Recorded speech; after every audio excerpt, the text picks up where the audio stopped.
Обеспечить безопасность детей в учреждениях образования. Проверка детских садов и школ на предмет пожарной безопасности началась в городе Якутске сотрудниками МЧС. Первая по списку школа номер 16 по Дзержинского 41/1. Узнаем, готовы ли они к проверке. Как организованы пути эвакуации? Полностью ли открываются двери? Особое внимание средствам пожаротушения. На каждом этаже, как и в каждом кабинете, должно быть определенное количество огнетушителей. Дальше в плане датчики дыма и пожарная сигнализация. Она соединена с пультом 01, и в случае возгорания сигнал автоматически поступает к пожарным. Установлен вывод пожарной сигнализации на 01. Это значит, сигнализация непосредственно выведена на нашу службу на 01. 2 июня вышло распоряжение главы города Якутска о подготовке и приемке муниципальных образовательных учреждений городского округа город Якутск в целях своевременной подготовки муниципальных образовательных учреждений к новому учебному году.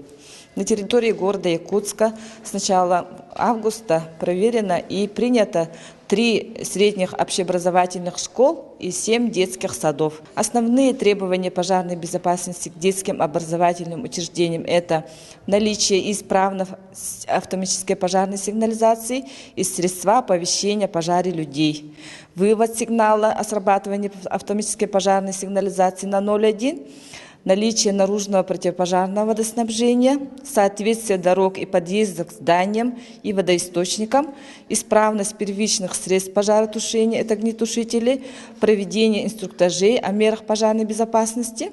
Все именно эти самые главные требования к образовательным учреждениям. Здесь нарушений требований пожарной безопасности на сегодняшний день не выявлено. Нарушений нет. Такие проверки ежегодно проходят во всех общеобразовательных учреждениях Якутска. За сегодняшний день сотрудники пожарного надзора должны проверить еще 2 школы, 27-ю и 5-ю. Всего до середины августа им предстоит проверить около 100 общеобразовательных учреждений. Пока нарушений не выявлено. Надежда Ефимова, Николай Необотов, ЯСЯ.